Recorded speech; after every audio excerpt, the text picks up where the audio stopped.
नमस्कार, your health doctor में आपका स्वागत है। स्वस्थ जीवन यदि आप जीना चाहते हैं तो इसके लिए आज हम आपको योग के लाभ बताएंगे।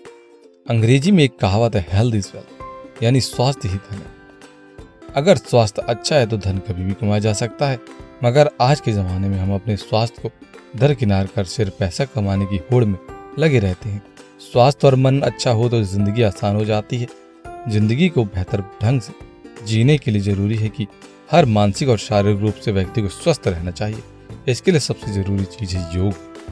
वो कहते हैं ना, योगा से ही होगा। यह बात 100% सच है। योग के लाभ अनेक हैं। योग में हर बीमारी से बचने का इलाज छुपा है। फिर चाहे वह शारीरिक हो या मानसिक, इतना ही नहीं, बेहतर स्वास्थ्य के लिए योग से अच्छा ऑप्शन और कुछ नहीं है। आज हम अंतर्राष्ट्रीय योग दिवस पर आपको योग से होने वाले फायदों के बारे में, योग का महत्व बता रहे हैं, योग के मानसिक लाभ, योगासन के स्वास्थ्य लाभ और उससे बहुत कुछ, यानी योग के बारे में आज हम आपको सब कुछ बताएंगे। आप इस वीडियो को अंत तक जरूर देखें, आपको योग के बारे में पूरी जानकारी जरूर मिलेगी। सबसे पहले जानते हैं कि योग क्या होता है। योग के लाभ और उसके नियम जानने से पहले जान लेना जरूरी होता है कि आखिर होता क्या है योग। इस शब्द की उत्पत्ति संस्कृत शब्द युग से हुई थी, जिसका मतलब है जुड़ना। कुछ लोगों को लगातार लगता है कि शरीर को मोड़ने, खींचने और आड़ा तिरछा करने और सांसों को अंदर बाहर करने से ही योग हो जाता है, मगर ऐसा बिल्कुल नहीं। योग की दुनिया और इसका स्तर इससे कहीं ज्यादा वृहत है। योग से शरीर, मस्तिष्क और आत्मा का एक साथ मिलन होता है। कई बड़े योग गुरु और ज्ञानियों ने योग को अपने अपने तरीके से परिभाषित किया। योग सिर्फ व्यायाम और आसन नहीं है, यह भावनात्मक एकीकरण और रहस्यवादी तत्व का स्पर्श के लिए एक आध्यात्मिक ऊंचाई है, जो आपको सभी कल्पनाओं से परे की एक झलक देता है। ऐसा से रवि शंकर जी भी कहते हैं, योग को धर्म, आस्था और अंधविश्वास के दायरे में बांधना गलत है। योग विज्ञान है, जो जीवन जीने की कला है। साथ ही पूर्ण चिकित्सा पद्धति है।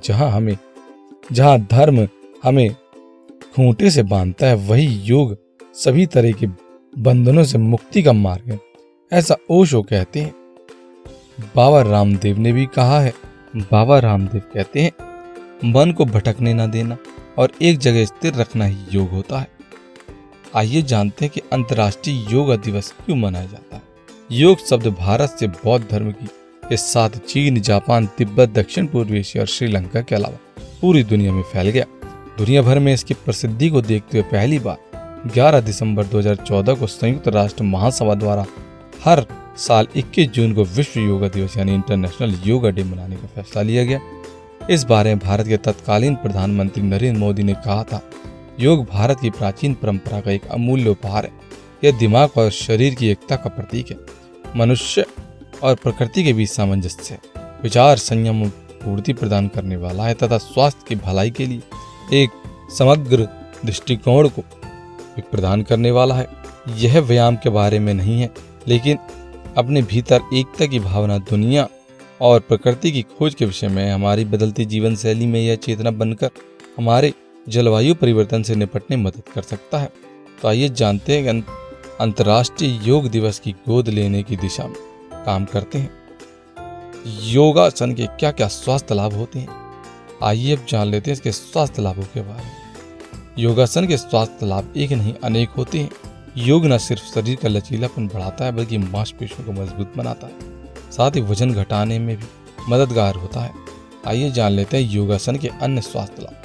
पहला स्वास्थ्य लाभ है, ब्लड प्रेशर कंट्रोल करता है। दूसरा स्वास्थ्य लाभ है, दिन भर तरोताजा व खुश रहने में मदद करता है। तीसरा स्वास्थ्य लाभ है, आपका ध्यान केंद्रित करने में मदद करता है। चौथा स्वास्थ्य लाभ है, आंतरिक शक्ति प्रदान करता है। पांचवा लाभ है, ब्लड शुगर इससे नॉर्मल रहती है। छठा, अच्छी और गहरी नींद में सहायक होता है। सातवां लाभ, हर तरह की बीमारी व दवाओं से दूर रहने में मदद करता है। आठवां लाभ, इम्यून सिस्टम को बेहतर कर शरीर की रोग प्रतिरोधक क्षमता बढ़ाता है। नौवां लाभ, एक स्वस्थ जीवन शैली प्रदान करता है। 10वां लाभ, शरीर में किसी भी तरह के दर्द को कम करने में सबसे ज्यादा योग फायदेमंद होता है। आइए अब जानते हैं योग के कितने प्रकार होते हैं। योग के कई आसन होते हैं। हर आसन का अपना अर्थ होता है और इसका अलग फायदा होता है। किसी भी तरह के आसन को करने के लिए सबसे उपयुक्त समय सुबह का होता है। नियम अनुसार योग को सूर्योदय से पहले और सूर्यास्त के बाद करना चाहिए। योगासन हमेशा सुबह खाली पेट करना चाहिए। अगर सूर्यास्त के बाद योग कर रहे हैं तो उससे 3-4 घंटे पहले कुछ ना खाएं। इसके अलावा योगासन करने के तुरंत बाद नहीं खाना चाहिए, बल्कि कुछ इंतजार के बाद करना चाहिए।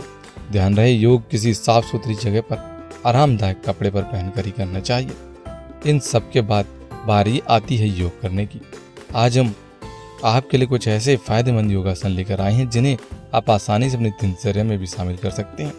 पहला है अर्धचंद्रासन। इस आसन को करते समय शरीर की स्थिति अर्धचंद्र के समान हो जाती है, इसलिए इसे अर्धचंद्रासन कहते हैं। इस आसन को खड़े होकर किया जाता है। दूसरा आसन है अर्धचंद्रासन से क्या क्या फायदे होते हैं। यह आसन घुटने, किडनी, छोटी आंत, लिवर, छाती, लंग्स और गर्दन के लिए लाभदायक होती है। इस आसन द्वारा इन सभी अंगों का व्यायाम होता है और ये रोग मुक्त रहते हैं। दूसरा आसन है भुजंगासन। आज के समय में पीठ में दर्द एक आम समस्या बन गई है। इस पर ध्यान न दिया जाए तो बैठना तक मुश्किल हो जाता है। यह आसन पेट केवल लेटकर किए जाने वाले आसनों में से एक है। इस आसन को करते समय शरीर की आकृति फन उठाए हुए भुजंग सर्प की तरह बनती है, इसलिए इसे भुजंगासन कहा जाता है। भुजंगासन करने के क्या फायदे हैं? भुजंगासन हमारे पीठ और रीढ़ की हड्डी के लिए फायदेमंद होता है। इसे करने से शरीर में फुर्ती आती है। और ध्यान रहे, अगर इस आसन को करते समय आपके पेट में या शरीर में किसी अन्य हिस्से में दर्द हो रहा हो तो इस आसन को ना करें। अगला आसन है गोमुख आसन। गोमुख आसन में गाय के मुख के समान आकृति बनती है। इस आसन में गाय के मुंह की तरह एक सिरे पर पतला और दूसरे सिरे पर चौड़ी आकृति बनानी पड़ती है। यही वजह है कि इसे गोमुख आसन कहा जाता है। इस आसन को करने के क्या फायदे हैं? यह खास तौर पर महिलाओं के लिए बेहद फायदेमंद होता है। गोमुख आसन पर करने से पैरों की ऐंठन दूर होती है, ढीले वक्ष स्थल कठोर हो जाते हैं, कंधे मजबूत बनते हैं और रीढ़ की हड्डियों में स्थिरता आती है। इसके अलावा मधुमेह, गठिया, कमर दर्द, कब्ज और पीठ दर्द जैसी समस्याएं भी दूर हो जाती हैं। अगला आसन है बाल आसन। बाल आसन में हम बैठकर एक बच्चे की तरह अपने हाथों और शरीर को आगे की तरफ झुकाते हैं। बालासन करने के फायदे। यह आसन कमर की मांसपेशियों को आराम देता है और कब्ज की समस्या को दूर करता है। बालासन करने में जितना आसान है उतना ही फायदेमंद भी है। तनाव से मुक्ति मिलती है, रीढ़ की हड्डी को लचीला बनाता है, ब्लड सर्कुलेशन को बढ़ाता है, थकान दूर करता है और पीरियड्स में होने वाले दर्द से भी निजात दिलाता है। बालासन इन सभी फायदों को पहुंचाता है। अगला है मार्जरी आसन। मार्जरी आसन को बिल्ली आसन भी कहा जाता है। इस आसन में बिल्ली की तरह आकार बनाते हुए अपने घुटनों और हाथों के बल आएं और शरीर को मेज की तरह बना लें। इस आसन को करने के क्या फायदे हैं? ये योग आसन शरीर को ऊर्जावान और सक्रिय बनाए रखने के लिए बहुत ज़्यादा फायदेमंद है। इस आसन के कई फायदे हैं। यह कंधों और कलाई की क्षमता बढ़ाता है, पाचन प्रक्रिया सुधारता है, पेट को सुडौल बनाता है, शरीर में ब्लड सर्कुलेशन बढ़ाता है और मन को शांत रखता है। अगला है सुखासन। सुखासन शब्द का अर्थ होता है सुख देने वाला आसन। पालती मारकर बैठने से ज़्यादा आरामदायक और भला क्या हो सकता है? इस आसन को करने से आत्मीय शांति और सुख की प्राप्ति होती है, इसलिए इसे सुखासन कहा जाता है। अगर आप योग की शुरुआत कर रहे हैं तो यह आसन आपके लिए सबसे बेस्ट होता है, क्योंकि यह सबसे सरल आसन माना जाता है। सुखासन करने से क्या फायदे मिलते हैं? इस आसन को रोज करने से न सिर्फ मन में शांति और एकाग्रता बढ़ती है, बल्कि रीढ़ की हड्डियों की परेशानी से छुटकारा मिलता है। इससे छाती और पैर भी मजबूत होते हैं। इस आसन से शरीर ऊर्जावान बना रहता है। सुखासन की मुद्रा में बैठकर खाना खाने से मोटापा, कब्ज आदि पेट संबंधित बीमारियों से निजात मिलती है। इससे न सिर्फ मानसिक तनाव कम होता है, बल्कि यह सकारात्मक विचारों की उत्पत्ति भी करता है। अगला है वज्रासन। सुखासन की तरह ही वज्रासन शब्द भी बेहद आसान है, मगर इससे कई सारे फायदे भी मिलते हैं। पाचन क्रिया को सुधारना हो या फिर पेट की चर्बी को कम करना हो, सभी योगासनों में वज्रासन सबसे अधिक प्रभावशाली है। शब्द 2 शब्दों से मिलकर बना है, वज्र और आसन। वज्र का आसन होता है कठोर और मजबूत। वज्रासन करने के फायदे। इस आसन को करने से शरीर मजबूत बनता है। यह इकलौता ऐसा आसन है जिसे खाना खाने के बाद कर सकते हैं। इस आसन को दिन या शाम दोनों वक्त किया जा सकता है। इस आसन के अभ्यास से पेट और कमर की चर्बी को कम किया जा सकता है। इसे रोजाना करने से साइटिका के दर्द में फायदा होता है। अगला है दंडासन। दंडासन बैठ कर किया जाने वाला योग है। यह आसान होता है। इस आसन की खासियत यह है कि इसके फायदे कम समय में नजर आने लगते हैं। इसको नियमित रूप से करने पर हाथ पैर की मांसपेशियां मजबूत होती है। अगर आप अपना सिटिंग पोस्चर ठीक से करना चाहते हैं तो यह आसन आपके लिए परफेक्ट है। अगला है श्वासन। शव का अर्थ होता है मृत, यानी आसन में शरीर को मृत शरीर की तरह बनाना होता है और इसीलिए इसे श्वासन कहा जाता है। यह आसन करने में बेहद आसान है और इसे हर उम्र के लोग कर सकते हैं। श्वासन करने के क्या फायदे हैं? श्वासन में शरीर आरामदायक स्थिति में होता है, इस वजह से शरीर तनाव से मुक्त होता है। इतना ही नहीं, हमारी जो कि रोजाना की लाइफ है वह भी खुशगवार बनाने में मददगार होता है। हमारी लाइफ को बेहतर बनाता है, हमारी मस्तिष्क को शांत करता है। श्वसन शरीर में नई ऊर्जा का संचार करता है, इसलिए हमारी रोजाना की डेली लाइफ इससे बेहतर बनती है और पति पत्नी के रिश्ते मजबूत होते हैं। अगला है अधोमुख श्वासन। अधोमुख श्वानासन आसन 3 शब्दों से मिलकर बना है। अधो यानी नीचे की ओर गया हुआ, मुख यानी मुंह और श्वान यानी कुत्ता। इसे अंग्रेजी में डाउनवर्ड फेसिंग डॉग पोज भी कहते हैं। अधोमुख श्वानासन करने के क्या फायदे? इस आसन को करने से बाजुओं, टांगों, कंधों को फायदा मिलता है। साथ ही आसन मस्तिष्क में रक्त संचार को बढ़ाता है और सिर दर्द, अनिद्रा, थकान आदि से राहत दिलाता है। अधोमुख श्वान आसन को करने से फेफड़ों की क्षमता में वृद्धि होती है। ध्यान रहे, अगर आपको हाई ब्लड प्रेशर की समस्या है या फिर आंखों की कोई कमजोरी है तो इस आसन को कतई न करें।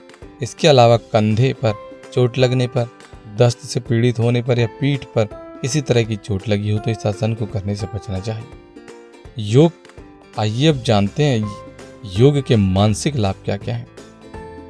योग सिर्फ शारीरिक नहीं बल्कि मानसिक स्वास्थ्य के लिए भी बेहतर माना जाता है। नियमित रूप से योग करने से तनाव, अवसाद जैसी परेशानियां दूर होती हैं। आइए जान लेते हैं मानसिक लाभ। पहला है, योग की मदद से याददाश्त और एकाग्रता में सुधार होता है। दूसरा, चिंता और अवसाद को कम करने में मददगार है। तीसरा, योग मानसिक और आरामदायक भावनात्मक नियंत्रण बनाए रखता है। चौथा, आत्म नियंत्रण बनाए रखने में सहायक है। पांचवा, गुस्सा शांत करने में मददगार। छठा, मानसिक रूप से रिश्तों में मधुरता कायम रखने में सहायक है। सातवां, आपके गुणों से अवगत कराता है। आठवां फायदा है, जिंदगी संबंधित सभी बेहतर निर्णय लेने में भी योग मददगार है। योग का महत्व क्या है? योग, भगवान श्री कृष्ण ने श्रीमद् भगवद गीता योग को परिभाषित करते हुए उन्होंने कहा है, योगा कर्मसु कौशलम, अर्थात कर्मों की कुशलता का नाम योग है। हमारे जीवन में योग का बहुत महत्व है। योग का जन्म भारत में हुआ था और आज योग विदेशों तक पहुंच गया है। योग से मिलने वाले लाभों के चलते दिन प्रतिदिन योग का महत्व बढ़ता जा रहा है। पहले जहां केवल आयुर्वेदिक रूप से योग को महत्व दिया जाता था, वहीं आज योग एक ऐसा वैज्ञानिक रूप भी ले चुका है। यही वजह है कि डॉक्टर भी अपने मरीजों को योग के लिए प्रोत्साहित करने लगे हैं। योग के महत्व को समझना बेहद जरूरी है। न सिर्फ आंतरिक बल्कि बाहरी शक्ति प्रदान करता है। योग नकारात्मक विचारों से छुटकारा दिलाकर सकारात्मक विचार पैदा करने में मदद करता है। यह तनाव और चिंता को खत्म करने के लिए एक रामबाण इलाज है। कहना गलत नहीं होगा कि आज के समय में योग जीवन जीने का एक तरीका बन चुका है। योग का उद्देश्य न सिर्फ शारीरिक बल्कि मानसिक उपचार करना भी है। योग का उद्देश्य सभी जीवात्म, विशेषकर मानवों को पूरी तरह स्वस्थ रखना, जिससे आत्मा को परमात्मा से मिला जा सके। इसका अभ्यास करने की कला किसी भी व्यक्ति के मन, शरीर और आत्मा को नियंत्रित करने में भी मदद करती है। साथ ही बुरी आदतों से छुटकारा दिलाती है। आइए अब जान लेते हैं योग से होने वाले साइड इफेक्ट के बारे में, क्योंकि हर चीज का फायदा और नुकसान होता ही है, इसलिए इसके कुछ नुकसान भी होते हैं। जिस तरह अच्छी चीज में थोड़ी बुराइयां होती हैं, उसी तरह अगर योग के लाभ है तो योग से कुछ हानि भी होती है। यह बात सही है कि योग करने से शरीर का लचीलापन बढ़ता है, लेकिन अगर योग का अभ्यास आवश्यकता से अधिक या फिर कहें कि शरीर के लचीलेपन के विरुद्ध ज्यादा जोर दिया जाए तो शरीर की मांसपेशियां खिंच जाती हैं, जिससे शरीर के उस हिस्से में दर्द शुरू हो जाता है। आइए जानते हैं इससे और क्या क्या हानि हो सकती है। पहला, अति या फिर आदत हर चीज की बुरी होती है। योग की भी ऐसे ही है। एक बार योग करने की आदत पड़ जाए तो योग करे बिना अच्छा नहीं लगता। इसका परिणाम यह होता है कि जिस दिन योग ना करें फ्रेश महसूस नहीं होता, शरीर में दिन भर आलस छाया रहता है और कहीं मन नहीं लगता। दूसरा, इसका नुकसान, योग करने से अगर शरीर के किसी हिस्से में दर्द की शिकायत रहती है तो उसे तुरंत बंद कर दें। साथ ही डॉक्टर से परामर्श लेना ना भूलें। समय रहते अगर इस समस्या पर ध्यान नहीं दिया जाता तो शरीर का वह हिस्सा लगभग ग्रस्त होने की आशंका बनी रहती है। तीसरा, योग हमेशा अच्छी गाइडेंस में ही करनी चाहिए, क्योंकि योग करते समय चोट लगने का खतरा भी बना रहता है। योग के दौरान लगने वाली चोटों में गर्दन, घुटने या कंधे की चोट शामिल होती है। तो ये कुछ ऐसे नुकसान होते हैं जो कि योग से होते हैं।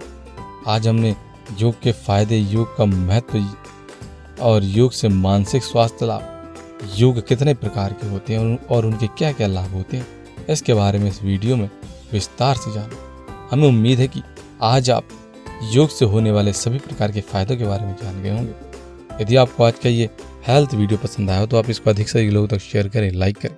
यदि आपने अभी तक हमें सब्सक्राइब नहीं किया है तो आज ही सब्सक्राइब कर लें, ताकि आप आने वाली नई वीडियोस की नोटिफिकेशन को सबसे पहले प्राप्त कर सकें, क्योंकि हम इसमें ऐसे ही आयुर्वेदिक और हेल्थ टिप्स लेकर आते रहते हैं जो आपके स्वास्थ्य को स्वस्थ रखें। धन्यवाद।